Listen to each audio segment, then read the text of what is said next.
lafaz nahi, dengan lafaz tegahan iaitu larang. Dalam riwayat yang dikemukakan oleh Ibnu Hajar, Nabi membawa dengan lafaz nafi, kerana hadis ini kuat. Kerana hadis ini diriwayatkan oleh 6 kecuali 5 kecuali Nasa'i. Nasa'i saja. Bukhari, Muslim, Tirmizi, Abu Daud, semua meriwayatkan, Ibnu Majah meriwayatkan hadis ini kecuali Nasa'i. Okey, maksudnya hadis ini tinggilah dia punya status dia. Tetapi dalam riwayat yang lain, Nabi SAW uh, mengatakan dengan sirah nahi, iaitu tegahan, la tusallu ba'da al-fajri illa sajdatain. Maka kita boleh faham la bima'na nafi. Nafi bima'na nahi. Nafi dengan makna larang. Maka kita boleh katakan min itlaqin nafi wa iradatin nahi. Sebut saja nafi tapi membawa mana nahi. Ayat statement, ayat penyata tapi membawa makna insya'i. Itu maksud dia. Macam mana? Okey. Dalam ayat tersebut, la yamassuhu ilal mutahharun. Tidak menyentuh kecuali orang yang suci. Tidak menyentuh Quran kecuali yang suci. Maksudnya jangan sentuh kecuali kamu dalam keadaan suci. Itu dipanggil itlaqin nahi, itlaqin nafi wa iradatin nahi. Okey. Jadi yang kata tak boleh sembahyang tu adalah selepas daripada fajar. Wa fi riwayat Abdul Razzaq, dan dalam satu riwayat lagi yang dikemukakan oleh Abdul Razzaq, la salata ba'da tulu'il fajri illa raka'atil fajri. Tiada sembahyang, yang maksud tiada sembarang jenis sembahyang kemudian daripada terbit fajar melainkan 2 rakaat fajar. Okey, riwayat yang disebutkan oleh Ibnu Razzaq, Abdul Razzaq ini merujuk kepada solat apa? Dia ada sembahyang kemudian daripada terbit fajar. Lepas masuk waktu subuh. Lepas masuk pada waktu subuh, maka ada satu solat iaitu merujuk kepada solat sunat sebelum daripada waktu subuh. Itu 2 rakaat sebelum daripada subuh. Baik, hadis yang pertama yang disebutkan tadi, kecuali Nasa'i, yang lain semua sepakat membawa hadis ini di dalam kitab mereka, di dalam sunan. Kita boleh faham daripada kedua-dua hadis ini, terdapat larangan daripada Nabi SAW. Nabi melarang solat selepas daripada terbit fajar kecuali sunat fajar. Kecuali sunat fajar, yang mana kita panggil sunat subuh, sunat fajar pun kita panggil, yang mana Nabi SAW melakukan sunat fajar ini dengan ringan. Dengan ringan dengan maksud Nabi membaca Qul ya ayyuhal kafirun dan juga Qul huwallahu ahad. Jadi solat sunat sebelum daripada subuh, sunat kita lakukan dengan bacaan yang ringkas dan ringan. Kemudian disebutkan juga, lepas daripada solat 2 rakaat, Nabi berbaring seketika. Berbaring seketika, meletakkan tangan di sebelah pipi yang kiri, baring sekejap sebelum iqamah dikumandangkan. Lepas iqamah dikumandangkan, Nabi bangun dan terus menuju ke tempat solat. Itu dipanggil sunnah yang ditinggalkan. Kenapa Nabi berbaring seketika lepas daripada solat sunat 2 rakaat? Kerana memberi tenaga untuk Nabi solat. Kenapa? Kerana malam Nabi berjaga. Nabi berjaga malam, melakukan ibadat, maka ambil masa di antara azan dengan iqamah itu untuk berbaring sekejap. Okey, saya sebutkan tadi la nafi tetapi mengandungi makna nahi, kerana ada riwayat yang lain daripada Ibnu Umar yang mana Ibnu Umar pernah menegur Yasar. Yasar ni maula dia, hamba dia, hamba kepada Ibnu Umar. Yasar ni dia sembahyang lepas daripada solat fardu subuh. Lalu kata kata Ibnu Umar, jangan sembahyang kerana Nabi SAW mengatakan liyuballighu liyuballighu syahidukum ghaibakum. Hendaklah menyampaikan orang yang mendengar sekarang ni akan orang yang tak dengar. Jangan sembahyang ba'dal fajri, jangan sembahyang lepas sembahyang subuh, illa sajidatan, dua kali sujud, iaitu merujuk kepada qabliyah subuh. Okey, yang kata sajidatan ni dua rakaat, dua dua sajadah ni maksudnya dua kali sujud merujuk kepada dua rakaat lah. Sajadah tu satu rakaat, sajidatan dua rakaat. Ini juga dikukuhkan dalam hadis yang dikemukakan, ada yang diriwayatkan oleh Hafsah bahawa Nabi SAW kana yusalli qabla al-fajri raka'ataini khafifatain. Nabi SAW sembahyang dua rakaat sebelum daripada waktu fajar, iaitu sebelum daripada sembahyang fardu subuh, dua rakaat yang khafifatain, dua rakaat yang cepat, yang ringan. Okey, jadi apakah status kalau sembahyang juga menjadi macam mana? Ini kita nak bincang hukum. Kalau sembahyang juga, adakah sembahyang itu sah? Adakah sembahyang itu sah? Bolehkah sembahyang lepas pada sembahyang subuh? Sembahyang sunat. Hukum dia sembahyang tu sah, tetapi perbuatan itu makruh kerana bercanggah dengan apa yang disebutkan oleh Nabi SAW, kerana terdapat larangan daripada Nabi, iaitu majoriti ulama mengatakan sembahyang selepas daripada sembahyang subuh adalah makruh. Okey, kemudian berkenaan dengan hadis yang seterusnya adalah an Ummi Salamah radhiyallahu taala anha qalat, daripada Ummu Salamah radhiyallahu taala anha katanya, Shalla Rasulullah sallallahu alaihi wasallam, Nabi dah selesai sembahyang asar, al-asra. Nabi dah selesai sembahyang asar, thumma dakhala baiti. Ummu Salamah kata, kemudian Nabi masuk ke rumahku. Fasalla rak'ataini. Nabi dah sembahyang asar. Lepas tu Nabi balik ke rumahku, Nabi sembahyang dua rakaat. Fas'altuhu. Aku pun tanya. Ini menunjukkan Ummu Salamah ni faqih juga. Ummu Salamah ni faqih juga. Sebab apa? Sebab dia tanya. Sebab dia tanya tu melambangkan dia ni faqih. Kenapa?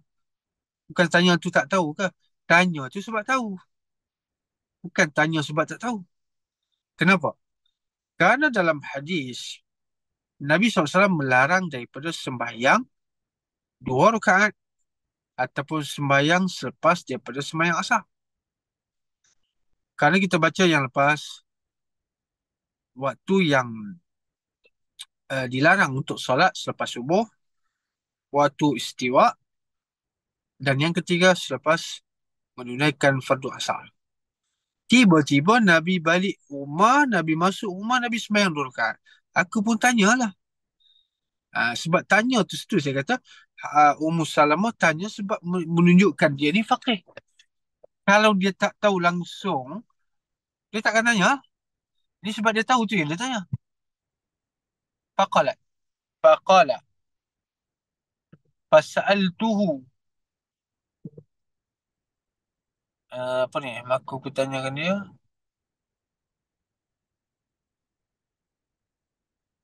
Apa yang tanya dia?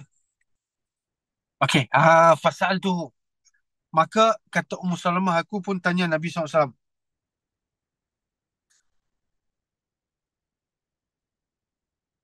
Eh, Berterabur ni.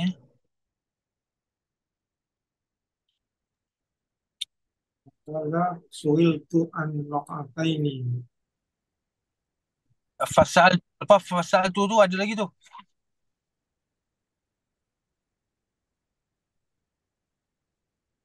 Okey, mungkin yang ni tak ada kot.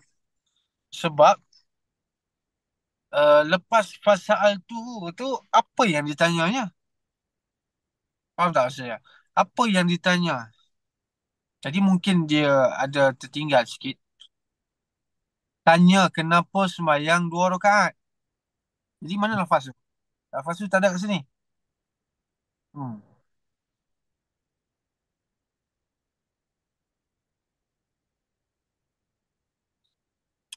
Okey.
Dan juga sebagainya ada cerita tentang bagaimana rombongan ini datang berjumpa Nabi SAW untuk memeluk Islam.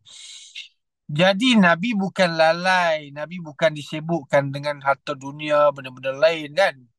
Nabi disibukkan kerana melayani rombongan Abdul Qais yang datang nak peluk Islam. Maka Nabi pun sembang dengan mereka, melayani mereka sehingga menyebabkan Nabi tak sempat sembahyang 2 rakaat lepas Zuhur. Sebab duk melayani puak tu. Lalu kata Nabi, fasallaituhumal an. Maka aku pun semayanglah sekarang. Sekarang itu merujuk pada waktu bila? Lepas semayang asar. Lepas semayang asar. Kan lepas semayang subuh tak sempat nak buat bak dia. Sembang punya sembang dengan rombongan ini. Sehingga masuk waktu asar. Bila masuk waktu asar, semayang asar. Habis semayang asar, baru buat 2 rakaat tadi ni. 2 rakaat tadi adalah 2 rakaat ba'diyah zuhur dilakukan lepas daripada waktu semayang fardu asar. Okey, itu satu. Fakultu, maka aku pun tanyalah. Dia siapa dia? Ummu Salamah. Afanaqdiha iza fata? Afanaqdihima iza fatata? Adakah kita boleh qada akan kedua-duanya? Apa dia? 2 rakaat ba'da zuhur iza fatata, apabila luput rakaat tersebut. Lalu kata Nabi, la, tidak. Akhrajahu Ahmadu Hadis dikeluarkan oleh Ahmad wali Abi Daud an Aisyah radhiyallahu anha bimakna. Okey, jadi di sini ada beberapa poin yang boleh kita faham daripada hadis ini. Yang pertama adalah hadis ini menunjukkan, hadis ini cerita tentang apa? Bolehkah diqadakan sembahyang sunat ba'diyah zuhur? Dia sebut berapa hadis tadi? Satu kan? Okey, dua hadis. Dua hadis. Hadis yang pertama yang kita baca Ummu Salamah. Hadis yang kedua Abu Daud daripada jalur Aisyah. Hadis yang kedua daripada Abu Daud jalur Aisyah. Tapi makna dia lebih kurang sama dengan makna yang pertama tadi. Menjelaskan dalam hadis ni kenapa Nabi solat 2 rakaat selepas daripada fardu asar. Sedangkan semua maklum bahawa lepas solat fardu asar tidak ada sebarang solat. Maka Nabi jelaskan bahawa sekian-sekian Nabi sibuk melayan satu rombongan ini. Okey, maka jelas itu. Kemudian di dalam riwayat lain, di dalam riwayat lain yang menjelaskan bahawa rombongan ini adalah Abdul Qais. Okey, adakah disyariatkan kita melakukan ataupun kita qada sembahyang sunat selepas daripada sembahyang subuh dan sembahyang asar? Sembahyang subuh dan sembahyang asar. Jadi, mazhab Syafi'i, saya sebut, mazhab Syafi'i berpendapat bahawa sembahyang yang dipanggil sembahyang sunat boleh diqada. Dan juga satu riwayat daripada Imam Ahmad bin Hanbal berpendapat bahawa sembahyang sunat boleh diqada kalau tak sempat solat qabliyah. Subuh boleh diqada ba'da subuh. Kalau tak sempat ba'diyah zuhur boleh dilakukan selepas daripada asar. Lepas daripada sembahyang asar. Okey, ini berdasarkan perbuatan Nabi SAW. Kemudian ulama yang lain daripada Syafi'i, termasuk Maliki dan juga Hanafi, mereka mengatakan makruh sembahyang pada waktu lepas sembahyang asar, makruh sembahyang selepas daripada sembahyang subuh. Walaupun untuk qada. Walaupun sembahyang itu sembahyang qada. Habis macam mana tadi Nabi buat lepas asar? Takkan mereka nak kritik kot apa Nabi buat? Okey, itu ada jawapan, mereka kata itu adalah khususiat Nabi. Bila cakap macam ni, tak boleh kata apa lah, angkat tangan. No? Jadi menurut Hanafi dan juga Maliki, mereka memakruhkan qada solat, sebarang jenis solat, selepas daripada waktu-waktu yang dilarang. Habis, macam mana dengan hadis yang kita baca daripada Ummu Salamah? Nabi juga mengqadakan solat selepas daripada waktu asar. Maka mereka menjawab itu adalah khususiat, keistimewaan, hanya eksklusif untuk Nabi seorang ya, orang lain tak boleh. Tapi kalau menurut Syafi'iyah, mereka berhujah dengan hadis ini, iaitu uh, sunat, mengqadakan solat-solat sunat yang tak sempat dilakukan walaupun di dalam waktu selepas daripada waktu asar. Okey, kemudian habislah kita masuk babul azan. Okey, babul azan ni kita sambung minggu depan insyaAllah. Ha? Bab azan kita sambung minggu depan. Mungkin ada kita buka masa panjang sikit untuk kita sesi bersama sembang. Okey. Ada nak kongsi-kongsi ke apa ke, ada nak tanya? Boleh, insyaAllah.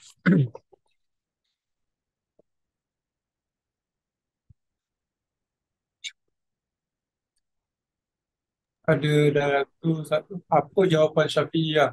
bagi jawapan la yang dijawab Nabi. Macam mana? Macam mana? Apa jawapan Syafi'iyah bagi jawapan la yang dijawab Nabi?